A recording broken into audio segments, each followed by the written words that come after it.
Okay, on the show today, Neil McKinlay. So Neil is someone that I actually did a meditation retreat a while back, embodied meditation teacher. Yeah, just like chatting to actually. So happy to have you on the show, Neil. Lovely to be here, Mark. Nice to see you again. And you're in Canada, and I'm in Porto. We're in Portugal. We've established that today. Yes. I'm in the Pacific Northwest, which is making the news these days for floods and landslides. It doesn't sound much fun. I hope you're safe with all that. We are safe. Southern Vancouver Island seems to be doing okay. Okay. How did you get there? Let's talk about your journey. Like, you're a meditation teacher. Is that fair to call you that? Is that a fair? I think I'm comfortable with meditation teacher. Yeah. Yeah. How did you end up as a meditation teacher then? What was your journey like? Well, I mean, I was a competitive swim coach, a competitive swimmer when I was a teenager. And we went away to a swim meet in Vancouver one weekend. And I think to save money, the way we were dealing with accommodations was the boys stayed in one big conference room in a hotel and the girls stayed in another big conference room. And there was a mom who kind of oversaw the girls. And the boys, we got the brand new groovy hippie assistant coach taking care of us. And late the Saturday night that we were in Vancouver for this meet, he decided to teach us how to meditate. And so he kept us up far later than he should have and taught us how to meditate. And I remember just thinking like, okay, this is cool. I like this. And it was something that I stayed with. I probably wasn't, in retrospect, meditating when I thought I was meditating for a great many years. I think basically I was closing my eyes and trying to feel groovy, but I was interested enough to keep at it in the way that I was keeping at it, to read some books. And then about 30 years ago, I started to work within the Shambhala community, which started to give this interest and this inspiration, some shape. And then 20 years ago, I started working with a community called Dharma Ocean, and it's there that my meditative attention was literally turned toward the body.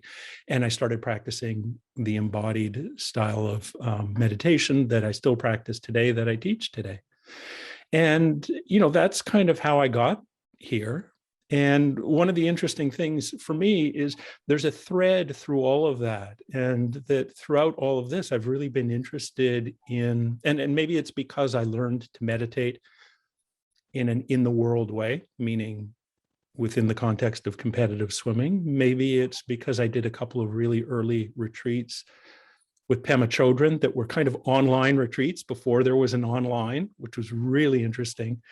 But one of the things that's interested me throughout this is how do the teachings and practices and our everyday lives illuminate one another?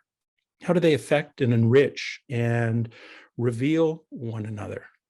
How are the teachings reflected in our everyday lives? How are our everyday lives affected by the teachings and practices? And, this is where I am today. Those are the central questions of my practice as a student and my instruction as a teacher.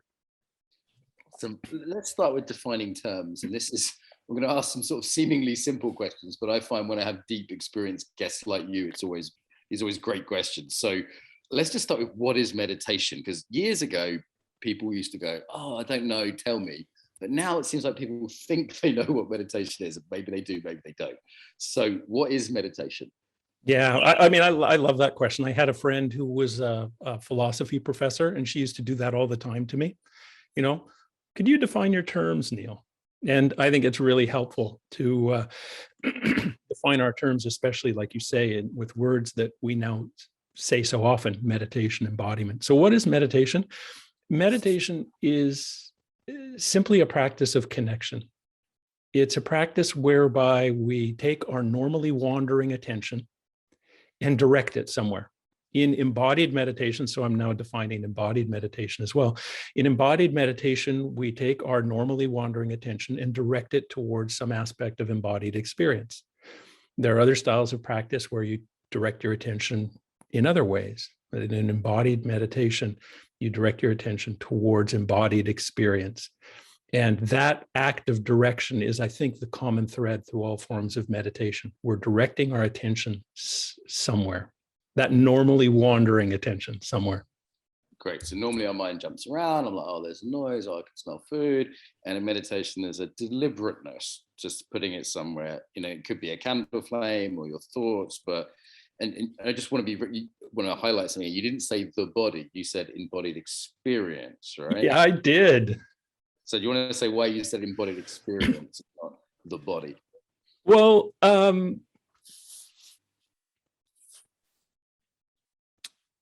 not long ago, I was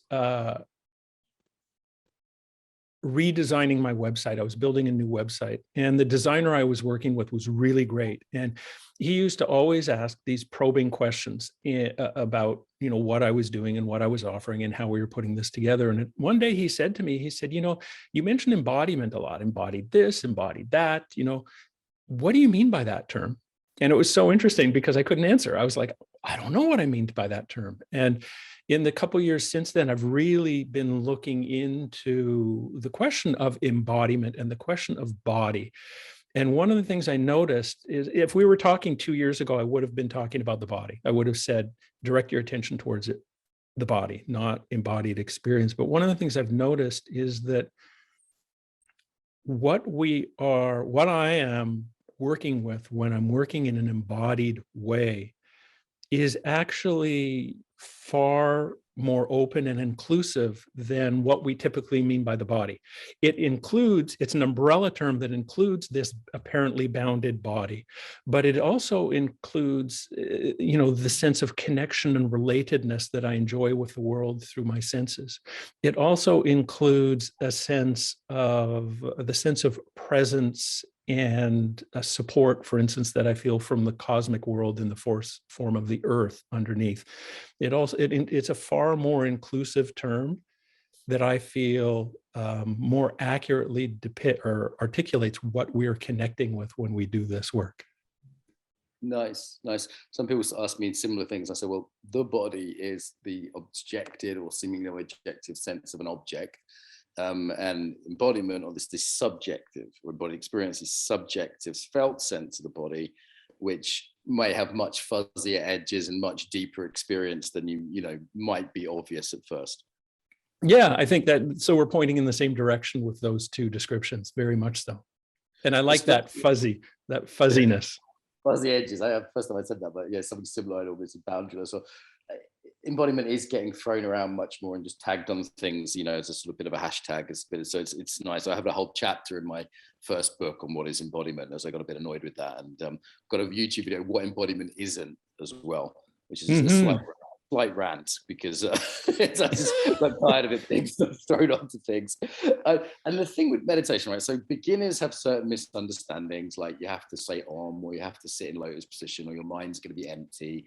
And I think most of our listeners, though, aren't complete beginners, even if they're martial arts people, dance people, and just a lot of people these days. They've done the mindfulness of breathing on the app. So what are some misunderstandings you come across from sort of maybe more people more like me, like intermediate practitioners who aren't, teachers of 30 years, but aren't complete newbies either? What are some intermediate mistakes you seem to come across? I think one of the big ones is, to be blunt, is we're going to get it right. Okay.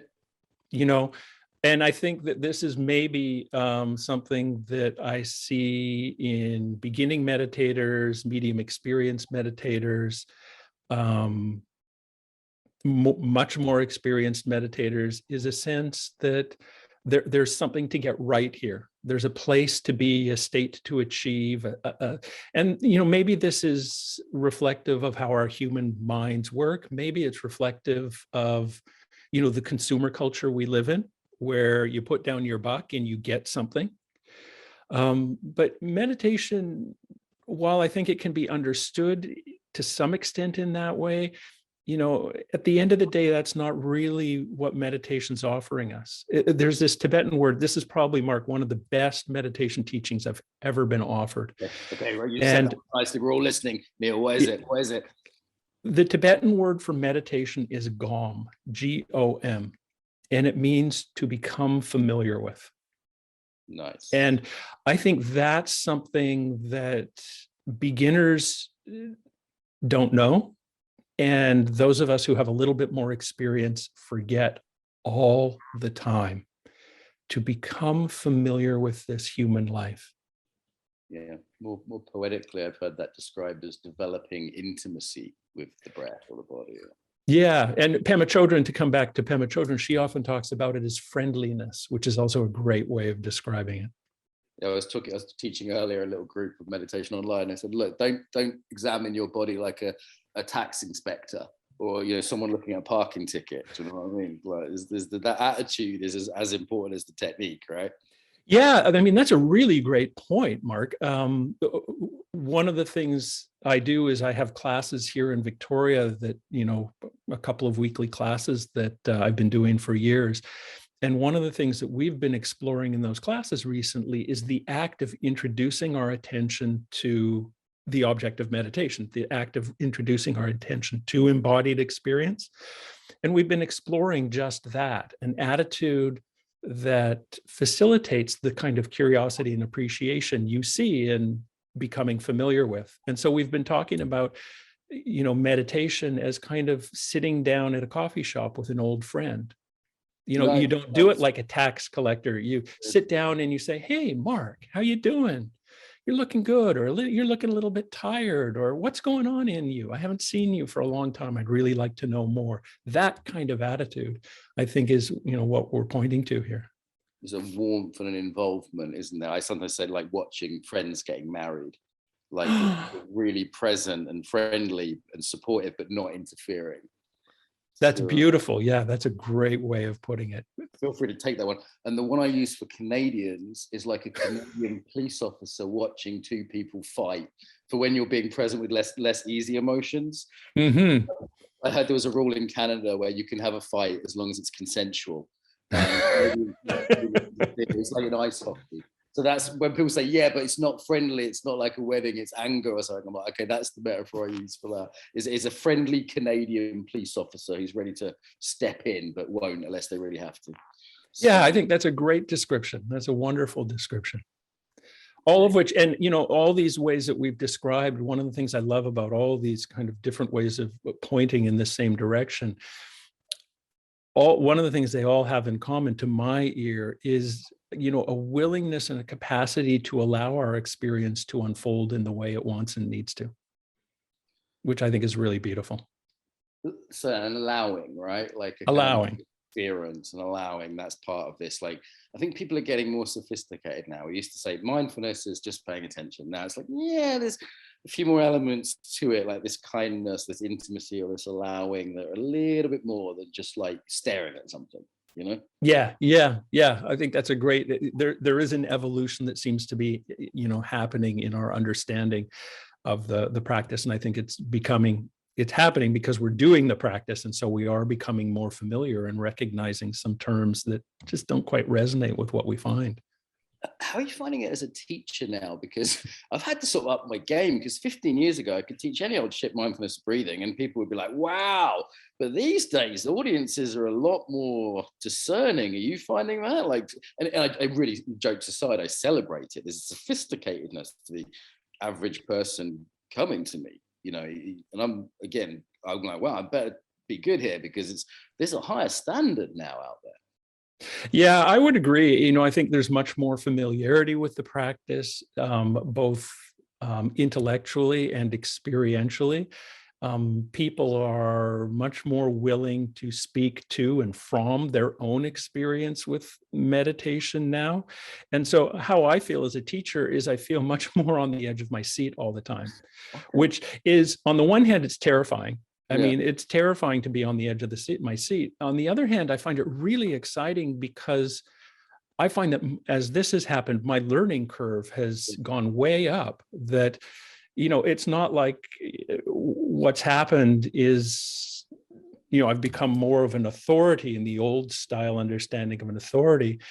I've had to dig more deeply into my own experience and my own understanding, and that's revealed a lot to me. And to be much more willing to kind of hear what people are offering in terms of insights and instructions and questions they might be asking.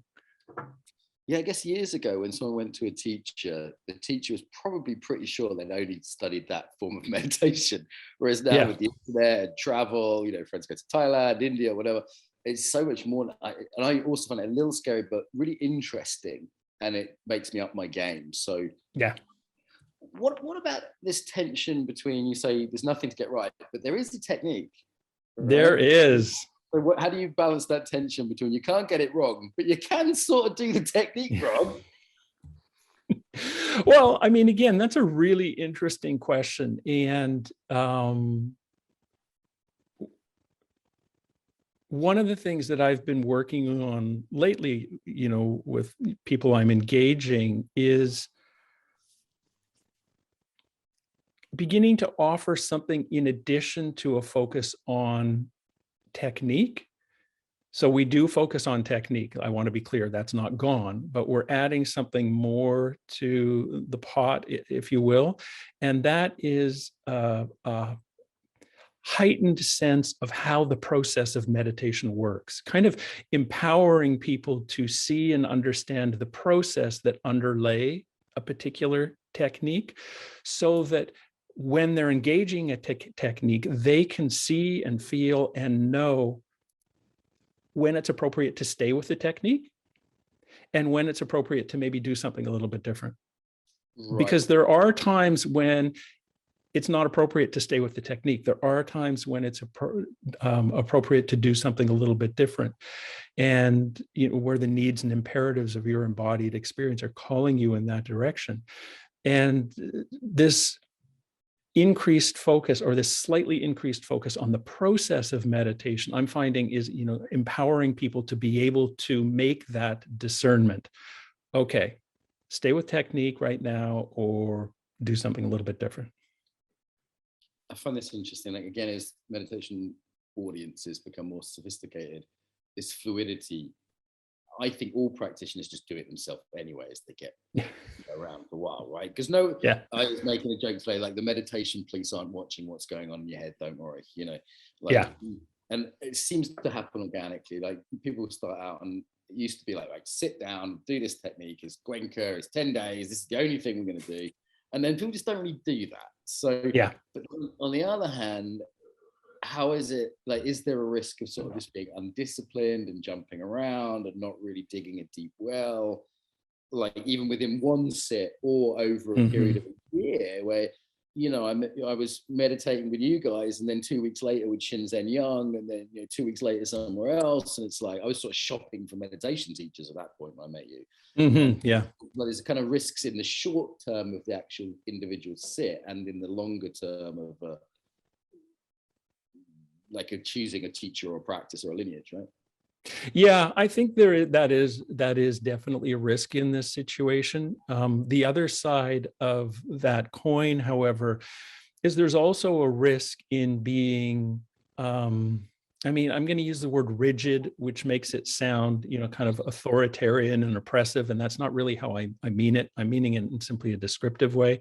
Being really firm, there's a risk in being really firm and rigid about technique as well. And one of the risks there is, as you noted, people end up doing what they do anyway.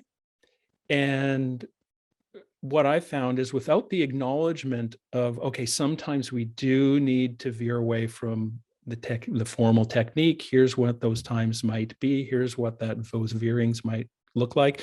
Without those acknowledgements, people kind of doing what they do while being given instructions anyway. There's a shadow that forms there. A lot of people feel bad or guilty, or like they're doing something wrong, and that there's something about their experience that needs to be hidden and not acknowledged in this meditative context. And that's really, I think, the shadow that I'm trying to address. And yeah, maybe it'll go too far in this one direction, and then we'll kind of swing back a little bit. So I think there's risks in both directions. And so, we just experiment and modulate and see if we can touch that mythical and elusive perfect still spot point in the middle once every 10 years, right? And it strikes me that something new is happening. Well, meditation schools have always cross-fertilized, and talk about universities in India that had, Mahayana and Theravada in the same university. There's always been some degree of that, but the innovation, the sort of postmodern complexity, the ease of travel and of the internet, this is a new cocktail that's being stirred up that hasn't really been served up before, I don't think. And I'm very curious where that goes. I am too, and I mean it's wide open as far as I'm concerned. Meaning that I have no idea where it's going to go, but I definitely noticed that phenomenon. I appreciate. It's so. I also have I don't know, right? Like, no one does. I mean, like you said, it's fairly unusual to be able for you to go and do 2 weeks with this community and 2 weeks with that community and then 2 weeks with another community. And it goes further than that. We could sit here for an hour and move around the internet and find countless different approaches to meditation presented by very capable and articulate teachers. Right. I just saw one talk from the Embodiment conference that was a year ago, and I just hadn't caught up with this one teacher, and it was like, this is brilliant, and I almost missed it, and God, there's another 48 in this category I haven't seen yet, and do you know what I mean? Like, how do I choose? And pros and cons like anything, but it's heady. And then on top of that, technology coming in, right? Not just to deliver, but now technology. I saw a device. Now, I've used brainwave kind of sensing for a while, but this one was actually zapping your brain. This was really passive. And it was advertised on Facebook. And I was like, okay, this is a commercially available, meditation zapping device. Do you know what I'm saying? It's active, not passive. Yeah. Reading. It's not just feedback, it's doing something. And I was just like, okay, we're in a whole new territory now. This is coming out.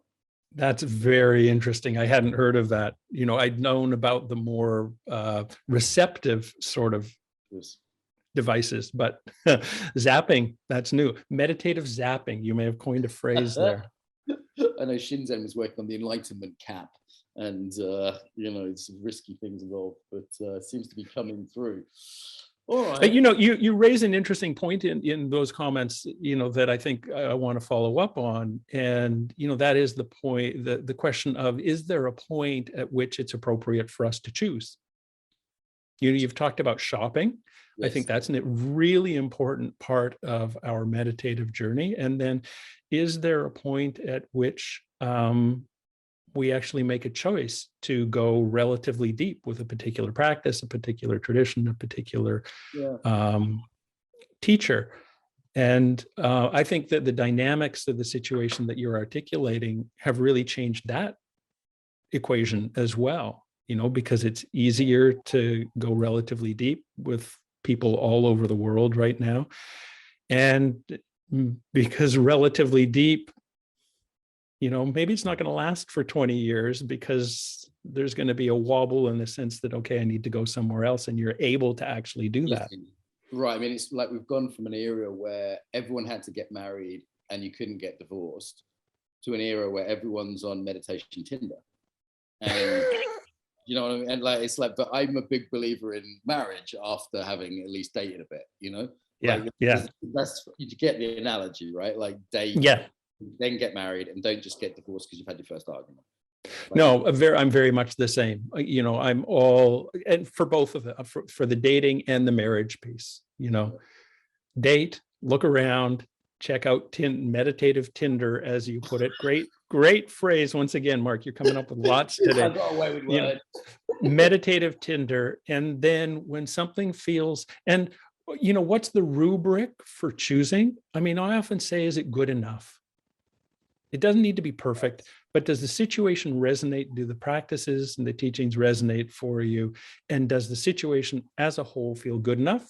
Great, go for it. We'll call this episode Meditation Tinder for sure.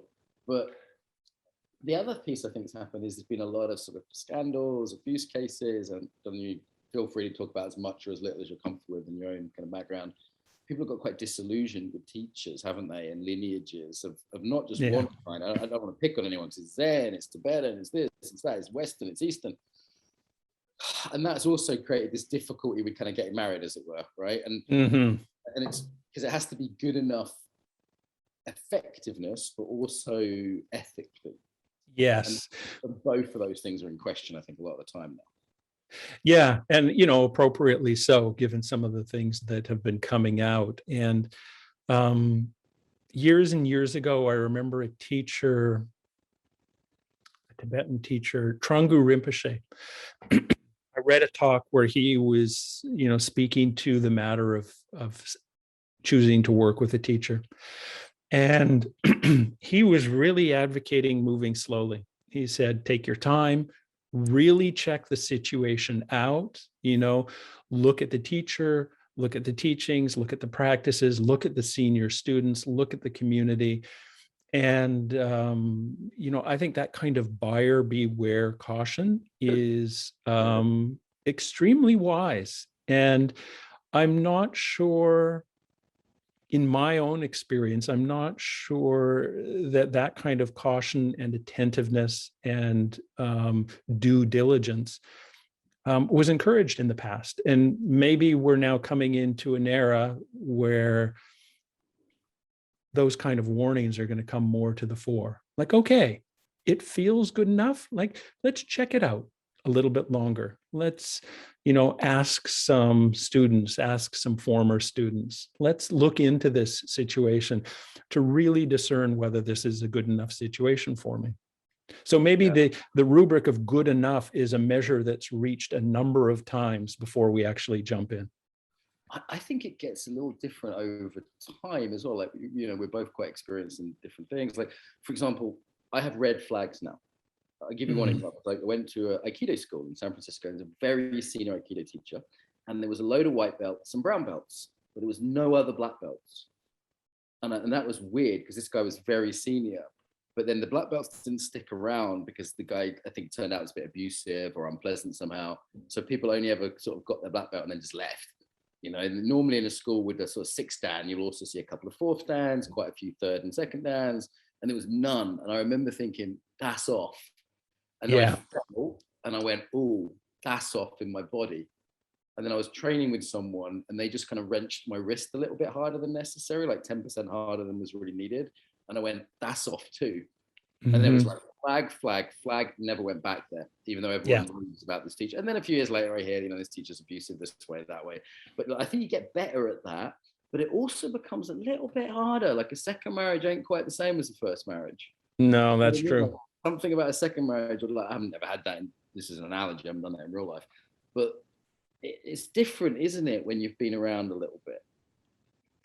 Yeah. And, here we kind of veer into my own, personal experience. It's been about almost 2 years since, my relationship with the Dharma Ocean community unraveled and I left. And, I'd worked with the Shambhala community beforehand. And so maybe this is a third marriage, or, I'm in the third marriage stage.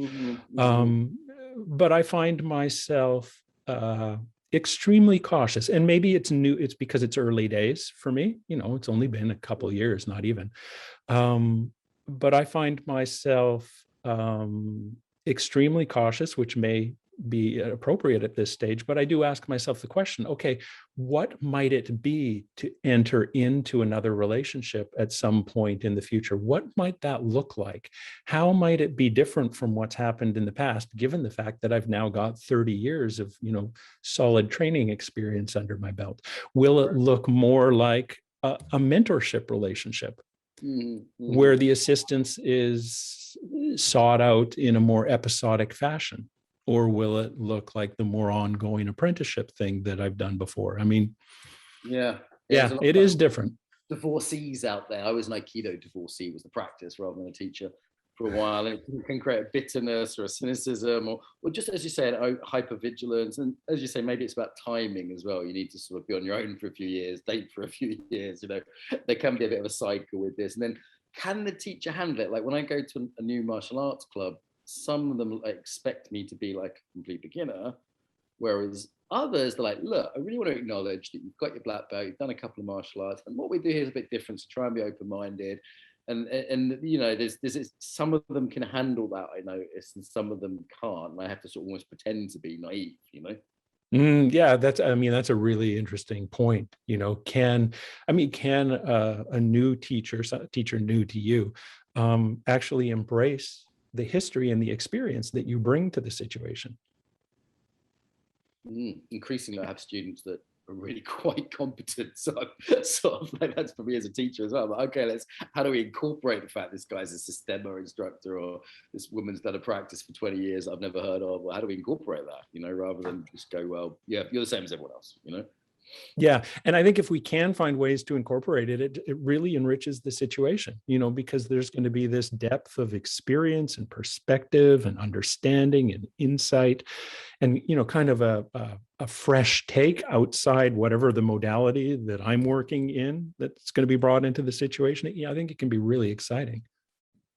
I kind of want to step back because we skipped over something that I think is critical and not as obvious as it looks, which is why bother doing any of this? Like, what is meditation? We looked at what is embodiment, but you sent me this question ahead of time, like, why meditate? I've been thinking about it. Like, there's different people would answer that different way. So, some people seeking enlightenment, some people just trying to calm down a little bit, deal with their stress. Like, why meditate? What's your take on that? Yeah, it's a great question. And it's something that I actually ask myself every day. I think I asked myself that question with some regularity before, COVID and everything else hit, a couple of years ago. But certainly throughout the span of this recent stretch, it's become something that I ask myself every day.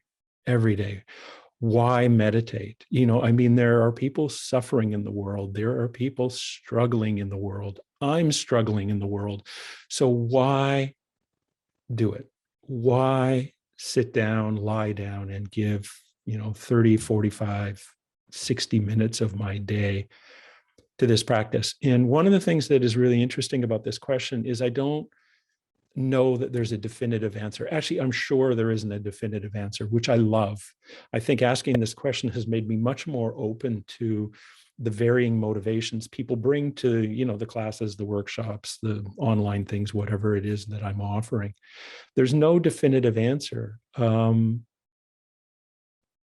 but it remains worth asking and seeing what's there today. And today the answer is, I meditate because in coming back to embodiment, in developing a familiarity and a relationship with embodied experience, I access fundamental human qualities like clarity and sensitivity and responsiveness that are really helpful in my everyday life. So that would be the answer today. Right. Tomorrow it will likely be something different. And I also hear you say it's kind of a fruitful inquiry, whatever, to be purposeful, to really ask, does it align with my values? There's almost a default now with some students that come to me, which is like, oh, it's a stress management and productivity tool, right? And I'm like, well, you could use it for that, but I don't think that was really what it was intended for originally. And also there's a bunch of other stuff that might be richer, but also for me on different days, I was on holiday in a spa hotel last week. I didn't need any relaxation. Yeah. 2 hours in the sauna and the swimming pool every day. So it's today. And if you ask me tomorrow, my stress level is through the roof, I might answer differently. Rather than pointing to the qualities that I connect with, I'd point to the fact, well, when I come back to embodied experience, my suffering, which is the traditional terminology for stress, tension, anxiety, my suffering decreases, it lessens. And that's why I do it today, now that I'm really stressed out. So yeah, it does change from day to day. It makes me laugh that we've sort of rebranded suffering as these sort of relatively benign sounding words, like I'm not suffering, I'm just stressed. I'm like, that is suffering, motherfucker. Like, well, come on. Like Well, the thing of it is, I've been teaching for probably about 15 years, and I do a lot of, I've done a lot of instruction with beginners over that span of time. And one of the things I've noticed in this span is suffering, that word kind of goes over like a lead balloon.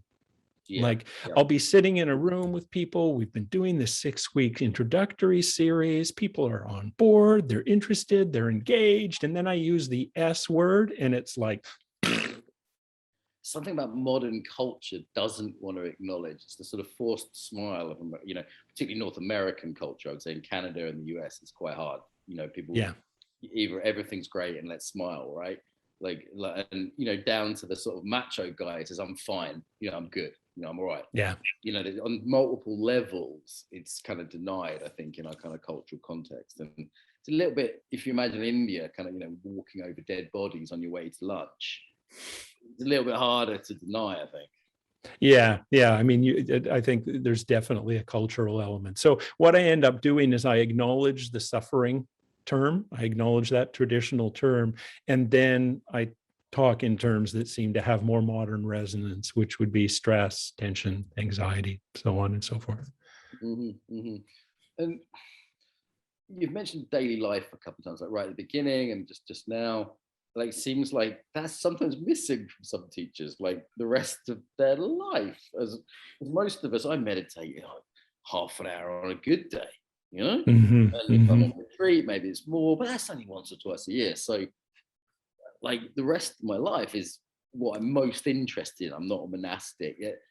I guess maybe we've inherited quite a few monastic traditions where there was no rest of your life.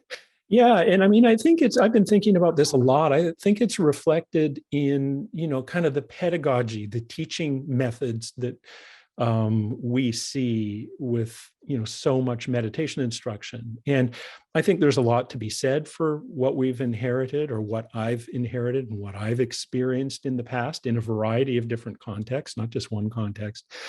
But there does seem to be this teaching model where I go somewhere, I receive a teaching from the teacher, and then I go home. Yeah. And what that model does is it completely ignores the stuff of my everyday life. I mean, how am I supposed to integrate this into my life? Does it just happen? Is there an advanced course that I can take? You know, what's the deal? And one of the things I've been wondering about is, you know, can we change the pedagogy? Can we change our teaching methods so that we actually have models that offer some scaffolding for going into our lives and beginning to see this stuff alive in our relationships and our work and our dirty dishes and our, you know, after hours soccer games or football games, if you will. And then the Zoom technology and the rest of it can help, I think, with this, right? In terms of integration, like it's quite different. Like, I've done a couple of home retreats now online. Like, it's quite different because you're in your life. You're not. When I went and trained with you, it's just beautiful retreats into the Colorado mountains, surrounded by snow. Well, it couldn't have been more beautiful, but it couldn't have been more different than the rest of my life. Yeah. And it's one of the things I think that's lovely about, you know, the Zoom context.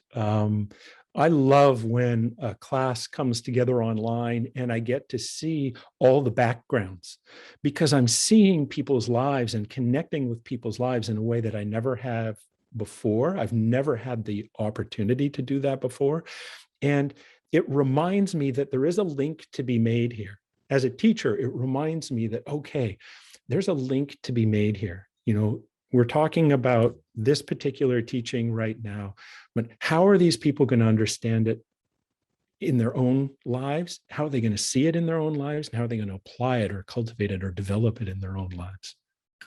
It's true, actually. Like, normally students would come to a course, and now I know all my students' cats now. I know half their kids. A bunch of their husbands and wives will pop in, and I'll see them on the screen, and they'll be like, "Oh, bye, darling, have a good day at work." I'm like, "Oh, that's the husband. How's it going to work?" Okay, you know, I can see, like, thinking of one student of mine, Ireland, that lives in this really like dark, cozy house, and another one's this big New York apartment with high ceilings. You know, I'm getting their context now. Yeah. You know, one of the things that we do, so if we come together as a group,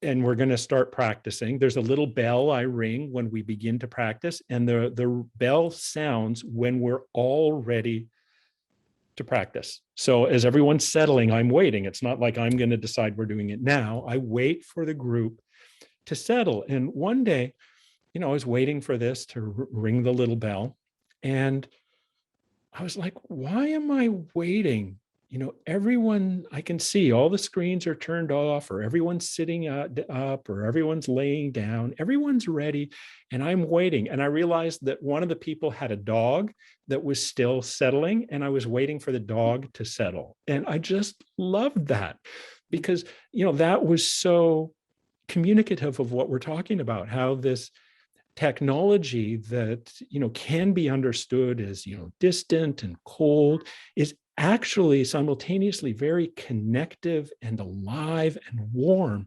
And so now it's really delightful for me to, when we come together and sit, and I wait for the cats and dogs to come to rest as well, and then we're ready to begin. Pets win points in my Zoom calls. Yeah. And we always someone held their baby up this morning in the call. And I was talking about, okay, this is a meditation technique you can adapt to when you're holding a baby, because you can still move doing this technique. And I wouldn't have done that as a teacher had I not saw with the baby. And of course, everyone sort of softened and cooed, and it was quite helpful for the training as well. But it was like seeing her context make you go, oh yeah, I don't have a baby, so I don't think about that. But this technique, here's the adaptation for you. And she really smiled, because she was like, great, something I can do with my baby. And I love that. I mean, I still think there's a place for beautiful, quiet shrine rooms that let us step out of our lives for a day, a weekend, a week, whatever it is that they afford us the opportunity to do, to really focus and go deep with the practice in and of itself. And I absolutely love that we have this emergent technology where we're meeting in this way and becoming familiar with one another in this way. And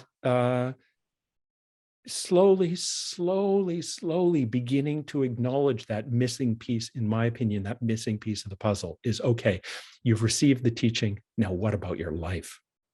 Boom. And spa hotels with good Wi-Fi are a pretty good substitute for meditation centers with bad food. They've got room service, you've got nice air conditioning. It's perfect. So, all right, I never thought of that. That's a great idea. Okay, I'm going to do this Zoom retreat. At a spa hotel with room service. Trust me, it's not totally conducive, but it is pleasant. Buddha nature. This was on the things you sent me ahead of time. And I thought, do I want to ask him about this? It's a bit hippie sounding, a bit Buddhisty, religious-y, but go on. We've got a few minutes. So what is Buddha nature? Buddha nature. So again, the last couple of years have been really difficult for myself, as is the case with so many other people. Excuse me. And I've been asking myself these basic questions over and over again. Why meditate? What is embodiment? We've touched on those. And then the other one that I've been asking is, what if Buddha nature is true? Excuse me. So Buddha nature is a Buddhist teaching, and it points to this sense that there are certain qualities that are innate in us as human beings, that are fundamental in us as human beings. They are there if you have long hair, short hair, dark hair, light hair, if you're tall, not so tall, make lots of money, not so much money, if you're having a good day, a bad day. These qualities are present in our experience. And I've already mentioned them using the words clarity. We have an innate capacity to see a situation for what it is. Sensitivity. We have an innate capacity to feel the experience of others as our own. No boundaries. And responsiveness, we have an innate capacity to come into the world based on this clarity and sensitivity. That's what Buddha nature points to. So sometimes the phrase that's used is basic goodness, but Buddha nature. So what if Buddha nature is true? And this, we touched upon this a few minutes ago. This really kind of points to some interesting things in the student and teacher relationship, particularly. If Buddha nature is true, it really kind of alters the playing field, the uneven playing field between student and teacher, in my opinion. Meaning, sure, the teacher may still be the expert on this particular tradition and this particular technique, and I do believe there remains a role for experts in this work. So the teacher may have a certain wealth of experience and understanding that the student may or may not. But the teacher does not corner the market on Buddha nature. The teacher is not the only person in the room who sees clearly and who knows sensitively and who is able to come into this world in a way that's aligned with these things. And one of the things that I think about the teaching context that I'm in is, how can we affirm that fact? How can I affirm that fact? How can I help others begin to honor and respect and embody their own deep, innate knowing about life, the universe, and everything? And as a result, learn and grow and be enriched myself, because I'm receiving wisdom from this person who's asking a very basic question, but pointing to something really important for all of us to know and understand in this particular moment. So what if the Buddha nature is true? What if we all have these qualities? How does that affect our teaching situations and the student-teacher relationship and that dynamic? And I suspect, if we can really embrace and celebrate that, we might just see a little bit less of these problematic situations that have arisen that you point to. Mm-hmm. Yeah, it's not neutral, is it? Our models, is it revealing enlightenment or is it attaining enlightenment? Is it handed? Is it enlightenment sort of passed as lineage, between transmitted? These are not neutral models as to the sort of power relations and the sort of context and abuse that might happen as a result. Yeah. And so let's bring Buddha nature into the mix. Wow. Okay. You're learning from me. And because of these basic qualities, you have something to show me that I better pay attention to. Okay. Last question before we wrap up. Roger Federer. What was that about? Roger Federer. So, you asked me to submit a couple of talking points just to see if we, might want to touch on them in the course of this hour. And we've touched on a few. And one of them was Roger Federer. Roger Federer. I believe that awe and beauty and grace and mystery are essential aspects of our embodied lives. And that's a telling phrase, our embodied lives. These are not intellectual experiences. They are visceral, embodied experience. The experience of awe, the experience of mystery is an embodied experience. And part of, I think, our task and responsibility and opportunity as practitioners, specifically, but as human beings more generally, is to acknowledge and honor and respect these whenever and however they show up in our lives. And for me, Roger Federer is a manifestation of grace. When I watch him do a leaping forehand or a one-hand backhand where his whole heart opens up and then time seems to stop as he reaches the end of the stroke, I feel like I'm in awe at the beauty of it all. And it's not going to show up that way, obviously, for everyone, but I feel like that's part of our task as practitioners and humans, again, is to recognize where that shows up for us and to actually honor and embrace it in an embodied way, celebrate it that way. Beautiful, beautiful. You heard it here, kids. If you meditate, you'll be as rich and famous and good looking as Roger Federer, pretty sure. But, that would be great to put on a brochure. So Roger, if you're listening to this, please send me the permission and I'll put it on my website. I do get what you mean about grace. I like watching sports I don't care about at the Olympics because I can focus on the grace and not be too involved in the actual sport. Yeah. Like, when the Olympics comes on, you're like, oh, Winter Olympics. I'm like, I don't know what this is, but I'm going to watch it because it's pretty. Beautiful, beautiful. All right, Neil, where do people find you online? I know on your website, there's actually, you've got Zoom courses, nicely laid out website. Where do people go? Well, the website's the main way, but I'm on Facebook, I'm on Instagram, I'm on Insight Timer. There are all the usual podcast outlets, but the website, kind of collects everything in one place. The website is neilmckinlay.com, and I am one of those rare McKinleys whose name ends with L-A-Y, not L-E-Y.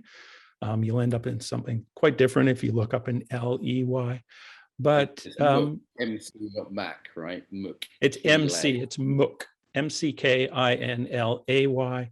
And there you'll find connections to pretty much everything I'm doing, from guided meditations to writings to my Bringing Meditation to Life podcast to the 2 online communities that I host for people who are interested in this work. Oh, I didn't know you had a podcast, and on the Instagram too, down with the kids. It's all there. It's really nicely laid out, your website. So I encourage people to go have a look at that. Yeah, thank you very much. And yes, I have a podcast, Bringing Meditation to Life, which of course is speaking to what we've been speaking to for much of the last hour.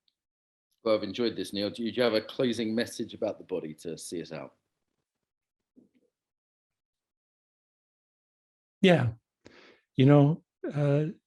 it doesn't take much. It just takes a little bit of effort and a little bit of time. And 5 seconds in the grocery store, standing in the lineup, turning our attention toward embodied experience, settling in, receiving what's there, that can be considered a practice. And I think with so many of us living such busy lives, acknowledging, honoring, and respecting that is important. So please do. Neil McKinlay, thank you so much for joining us today. Thank you, Mark.